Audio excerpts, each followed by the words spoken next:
দেবেন?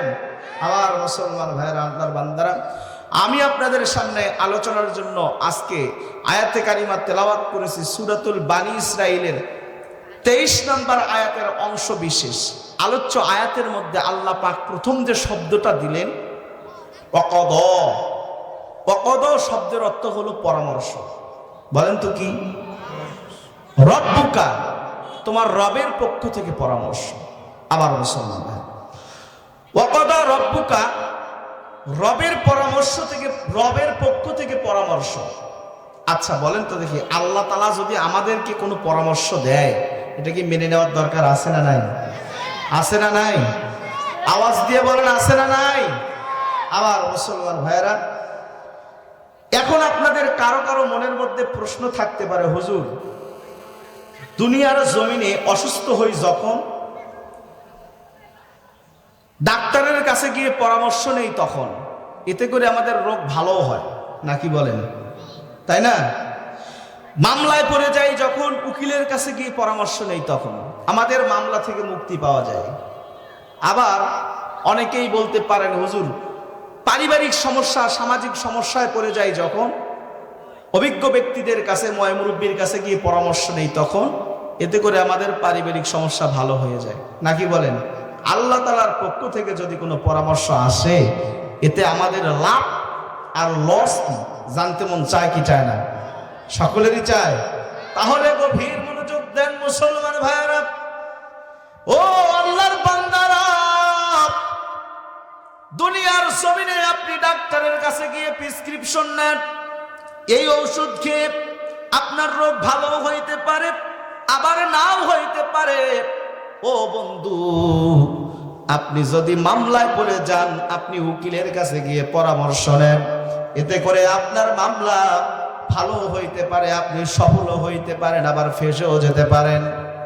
ও মুসলমান, পারিবারিক কলহে বিগ্রহে পড়ে যান যখন, তখন আপনি অভিজ্ঞ পরামর্শ, অভিজ্ঞ ব্যক্তিদের কাছে গিয়ে পরামর্শ নেন, এতে করে পারিবারিক সমস্যা সমাধান হতেও পারে, আবার নাও হইতে পারে।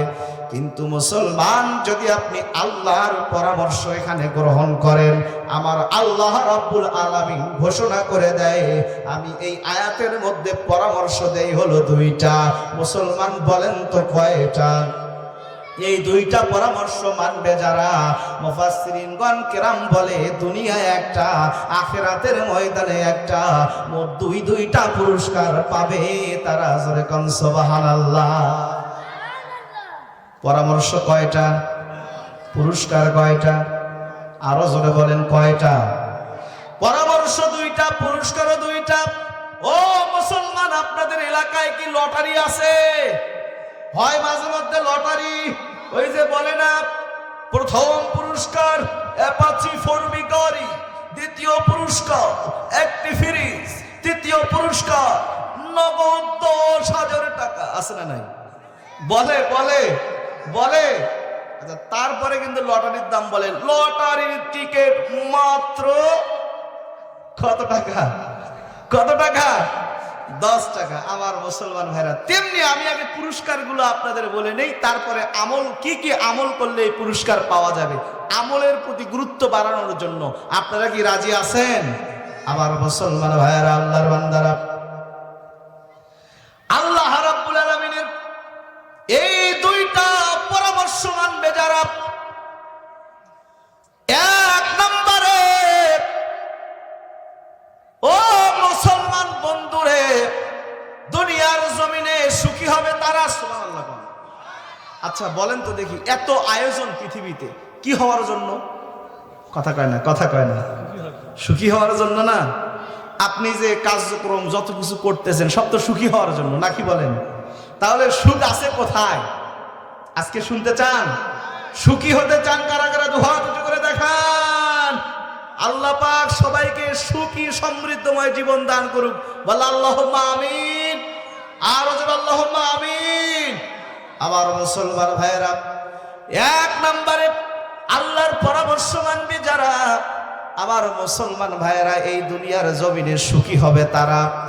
আর 2 নাম্বার হলো আল্লাহর পরামর্শ মানবে যারা, আখিরাতের ময়দানে আমার আল্লাহ রাব্বুল আলামিনের দেওয়া জান্নাত পাবে তারা। জোরে কোন সুবহানাল্লাহ। क्यों करना मेरी दिल में हो इल्फत रसूल की जन्नत मिले तो जाएगी मरहबा कबन ना जन्नत मिले कि जाएगी चाहत रसूल की आहा माया घेरा रंगीन पृथ्वी नय तो सुखेर खनि माया घेरा रंगीन पृथ्वी नय तो सुखेर खनि सुबहानाल्लाह।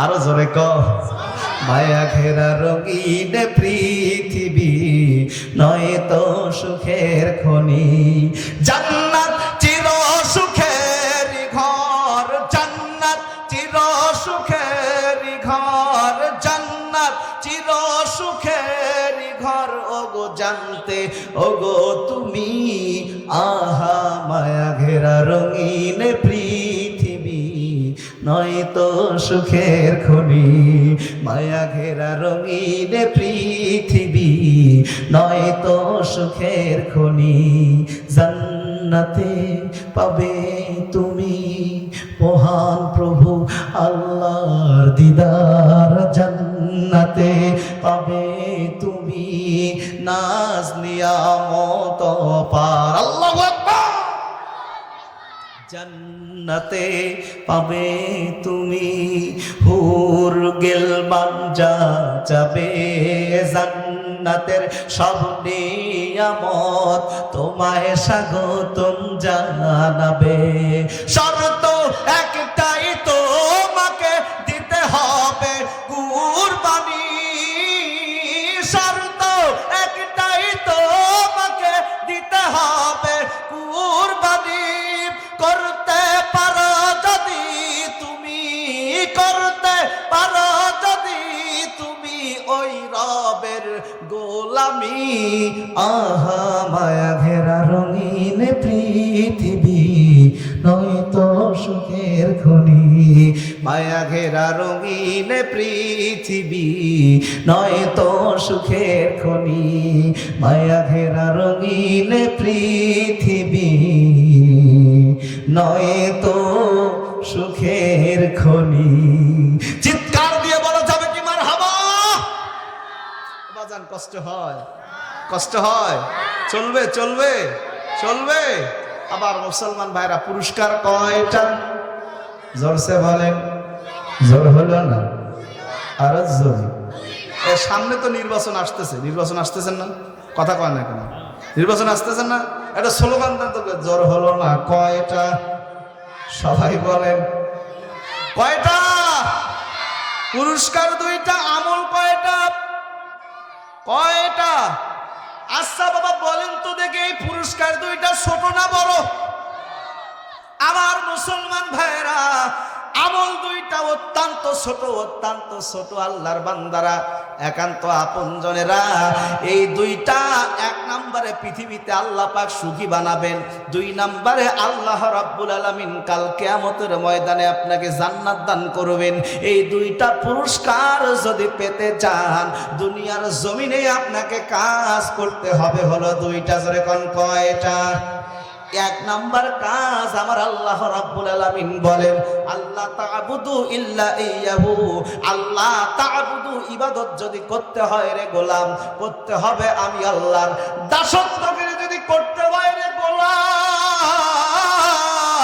করতে হবে আমি আল্লাহর বন্দেগী যদি করতে হয় রে গোলাম করতে হবে আমি আল্লাহকে বাদ দিয়া ইল্লা ইয়াহু আমি আল্লাহকে বাদ দিয়া অন্য কারো ইবাদত বন্দেগী দাসত্বগিরি আইন মানবা বিধান মানবা আমি রব্বুল আলামিন এইটা মানতে পারি না ইবাদত করতে হবে কার জোরসে বলেন এখন আসেন ইবাদত মানে হলো গোলামি করা কি করা দাসত্বগিরি করা আইন মানা বিধান মানা ও আল্লাহর বান্দা বলেন তো দেখি বিধান মানতে হবে কার আমরা কি আল্লাহর দেওয়া বিধান মানি কথা কয় না। মানি মানি না, মানি না। আল্লাহ পাক এই পৃথিবীর জমিনে মানুষদেরকে পাঠাইছেন, উদ্দেশ্য হলো দুইটা। যেরকম কয়টা? এক নাম্বার উদ্দেশ্য, আমার মুসলমান ভাইরা, এই দুইটা উদ্দেশ্যের দুই নাম্বার উদ্দেশ্য হলো,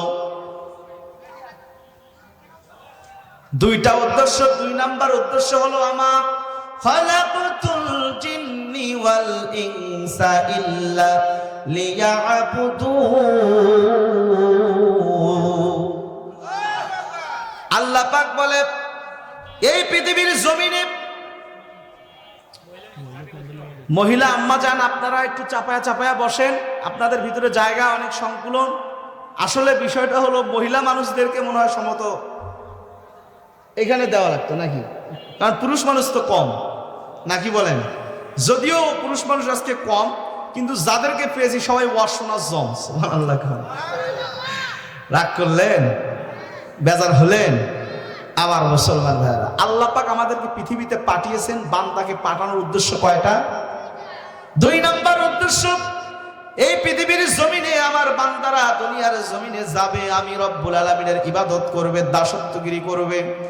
যেমন ইবাদত বলতে আমরা বুঝি নামাজ, রোজা, হজ, যাকাত, কি বলেন? আচ্ছা বন্ধুরে বলেন তো দেখি, এই নামাজ, রোজা, হজ, যাকাত বাংলাদেশে কি শতভাগ বাস্তবায়ন আছে? 100 জন মুসলমানের মধ্যে 100 জন মুসলমান কি বাংলাদেশে নামাজ আদায় করে? ও মুসলমান বলেন না কেন করে না? বাংলাদেশে 100 ভাগ মুসলমানের মধ্যে 100 ভাগ মুসলমান নামাজ আদায় করে না। আমার মুসলমান ভাইয়েরা, দেখা যায় শতকরা 20% মানুষ নামাজ আদায় করে না, নামাজ আদায় করে, বাকি 80% মানুষই নামাজ আদায় করে না। কথা কয় না কেন? নামাজ আদায় করে না, এরা কারা নাকি বলেন? এরা কারা? কোথা থেকে এলো এরা? এই নামাজ আদায় করে না। আল্লাহর রাসূল বলে, যে ব্যক্তি নামাজ আদায় করে না এই ব্যক্তি আর শুকরের মধ্যে কোনো পার্থক্য নাই। নাউজুবিল্লাহ করেন না। যে ব্যক্তি নামাজ আদায় করে না তার মধ্য থেকে আর শুকরের মধ্য থেকে কোনো পার্থক্য নাই। ও মুসলমান, আপনি নিজে নামাজ আদায় করেন, আপনার স্ত্রী মনে করেন নামাজ আদায় করে না, আপনার স্ত্রী নামাজ আদায় করে না, আপনি সকালবেলা উঠে আপনার স্ত্রীর চেহারার দিকে তাকাচ্ছেন না বন্ধু, আপনি আপনার স্ত্রীর দিকে তাকাচ্ছেন না, মনে করবেন একজন শুকুরের দিকে তাকাচ্ছেন। নাউজুবিল্লাহ। আপনার সন্তান নামাজ আদায় করে না, আপনি নামাজ আদায় করেন, আপনি একই সাথে খাইতে বসেছেন। ও মুসলমান, আপনি একজন মানুষের সাথে না, আল্লাহর রাসূলের হাদিস অনুসারে আপনি একজন শুকুরের সাথে খাইতে বসেছেন। নাউজুবিল্লাহ কম। ও মুসলমান, আল্লাহর বান্দারা, তাহলে নামাজ আদায় করার দরকার আছে না নাই? বাংলাদেশে 100%-এর মধ্যে 100% নামাজ প্রতিষ্ঠা হোক। কারা কারা চান? হাত তুলে দেখান। নারায়ে তাকবীর। আমার মুসলমান ভাইয়েরা, 100%-এর মধ্যে 100% নামাজি হবে বাংলাদেশেও, প্রত্যেকটা জায়গাতে হবে নামাজ। আকিমুদ্দিন, দিনকে প্রতিষ্ঠা করতে হবে। জোরে কোন সুবহানাল্লাহ। এইখানে আমাদের মেইন সমস্যা। ওই যে গ্রামগঞ্জের মানুষেরা বলে, গাছের গোড়া কাটি দিয়ে আগালের মধ্যে পানি ঢাললে কি কাম হবে বাবা? কথা কয় না হবে? হবে নাকি? আমরা দুনিয়ার যত লেনিন বলেন, কার্ল মার্কস বলেন, মাও সেতুং বলেন, বিভিন্ন নেতার বিভিন্ন ধরনের দার্শনিকের আদর্শ মেনে আমরা জীবন পরিচালনা করতেছি, অথচ আল কোরআন ও দাস্তুরুনা, কোরআন হলো আমাদের সংবিধান। আল্লাহ পাক বলে, পৃথিবীর জমিনে আমি রব্বুল আলামিন আমার বান্দাকে পাঠানোর এক নাম্বার উদ্দেশ্য হলো وَإِذْ قَالَ رَبُّكَ لِلْمَلَائِكَةِ إِنِّي جَاعِلٌ فِي الْأَرْضِ خَلِيفَةً। এই পৃথিবীর জমিনে আমি রব্বুল আলামিনের বান্দারা যাবে, তারা খলিফার রাজত্ব, খলিফার দায়িত্ব পালন করবে। ও মুসলমান বন্ধু, বলেন তো দেখি, খলিফা মানে হলো প্রতিনিধি। এখন বলেন তো দেখি, প্রতিনিধি কারা? বুঝতেছেন? বুঝতেছেন? প্রতিনিধি কারা? মনে করেন আজকের এই মাহফিলের সভাপতি মহোদয় আসতে পারে নাই, ওনার পক্ষ থেকে আরেকজনকে পাঠিয়ে দিয়েছে। বলেন তো দেখি, এই সভাপতি যাকে পাঠিয়ে দিয়েছেন তার কাজটা সভাপতির কাজ একই কাজ কিনা? কথা কয় না কেন? একই কাজ কিনা? আল্লাহ পাক বান্দাকে পাঠিয়ে দিয়ে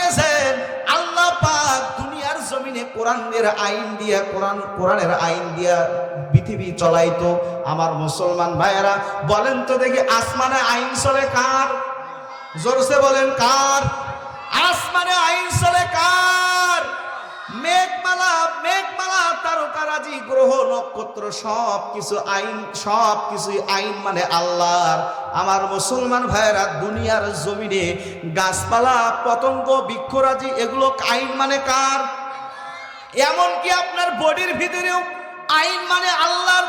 আল্লাহ পাক বলেছে চোখ রে তোমার কাজ হলো শুধুমাত্র দেখা, কানকে বলেছে কান রে তোমার কাজ হলো শুধুমাত্র শোনা। বলেন তো দেখি, আপনার চোখ কোনোদিন হরতাল করছে? আপনার কান কোনোদিন হরতাল করছে? রাগ করতেছে? আপনার বডির মধ্যে যদি আইন চলে আল্লাহর, ও মুসলমান কোন হিসাবে ওই আল্লাহর দেওয়া সংবিধান আল কোরআন বাদ দিয়া আপনি লেনিনের আদর্শ মানেন, মাও সেতুনের আদর্শ মানেন, কার্ল মার্কসের আদর্শ মানেন, ভারতের তৈরি করা সংবিধান দিয়া কেমনে আপনি দেশ পরিচালনা করেন? শান্তি কি আসবে? তাহলে আল্লাহর কোরআন, আল্লাহ রাব্বুল আলামিনের বান্দার এক নাম্বার উদ্দেশ্য, আল্লাহর বান্দারা দুনিয়ার জমিনে আইন চালাবে কার? আরো জোরে বলেন কার? আল্লাহর আইন যদি প্রতিষ্ঠা হয় বন্ধু, এই বাংলার জমিনেও 100%-এর মধ্যে 100% মুসল্লি নামাজি হয়ে যাবে। এখন বলেন হুজুর, আপনারা তো শুধু বলেই যান কোরআন দিয়া দেশ চালাইতে হবে। এই কোরআন দিয়া যদি দেশ পরিচালনা করি তাহলে আমাদের লাভটা কি? কথা কয় না, আমাদের লাভটা কি? আল্লাহ পাক বলেন আল্লাযীনা ইয়াস্তামিউনাল কাওলা ফায়াত্তাবিউনা আহসানাহু উলাইকাল্লাযীনা হাদাহুমুল্লাহ। লিল্লাহি তাকবীর। আল্লাহ পাক বলে আল্লাযীনা, যারাই মাত্র ইয়াস্তামিউনাল কাওলা, কাওলা শব্দের অর্থ মুফাসসিরিনগণ کرام বললেন হলো কোরআনুল কারীম। ইয়াস্তামিউনা, যারাই মাত্র শ্রবণ করে, ফায়াত্তাবিউনা, আর যারা ইত্তেবা করে, যারা এই কোরআনকে মানে, যারা এই কোরআন দিয়ে নিজের জীবন পরিচালনা করে, কোরআন দিয়ে যারা নিজের পরিবার পরিচালনা করে, এই কোরআন দিয়ে যারা নিজের সমাজ পরিচালনা করে, এই কোরআন দিয়ে যারা পরিবেশ পরিচালনা করে, এই কোরআন দিয়ে যারা দেশ পরিচালনা করে, রাষ্ট্র পরিচালনা করে, উলাইকাল্লাযীনা হাদাহুমুল্লাহ। আল্লাহর কোরআন বলে আমি রব্বুল আলামিন তাদেরকে হেদায়েত দান করে দেব। ও মুসলমান, এখানে একটা শব্দ হলো হেদায়েত। কথা কয় না, হেদায়েত না? বুঝতেছেন? বিরক্ত হচ্ছেন আপনারা? খারাপ লাগতেছে বাজান? ছেড়ে দেব। এখানে একটা শব্দ আসছে হেদায়েত। এই হেদায়েতটা আবার কি জিনিস? মুফাসসিরগণ কেরামরা এই হেদায়েতের একটা পারিভাষিক ব্যাখ্যা করেছেন। যেই রাস্তা, যেই পথ, হেদায়েত মানে হলো পথ, হেদায়েত মানে হলো মত। যেই রাস্তা, যেই পথ, যেই মতে জীবন পরিচালনা করলে ইহকালীন শান্তি এবং পরকালীন মুক্তি পাওয়া যায়, তাহাকে হেদায়েত বলা হয়। ও মুসলমান, আমার আল্লাহ পাক বলে উলাইকাল্লাযীনা, উলাইকা মানে সর্বত্রই, যারা এই দেশের মধ্যে থাকবে, যারা এই পরিবারের মধ্যে থাকবে, যারা এই সমাজের মধ্যে থাকবে, যারা এই রাষ্ট্রের মধ্যে থাকবে, আল্লাহ পাক বলে উলাইকাল্লাযীনা, একত্রে সবাইকে আমার আল্লাহ পাক হেদায়েত দেবে। তার মানে হলো আমার আল্লাহ রাব্বুল আলামিন এই গোটা দেশটাকে শান্তি দিয়ে ভরায়া দেবে, গোটা দেশটাকে সুখ এবং সমৃদ্ধময় দিয়ে ভরায়া দেবে।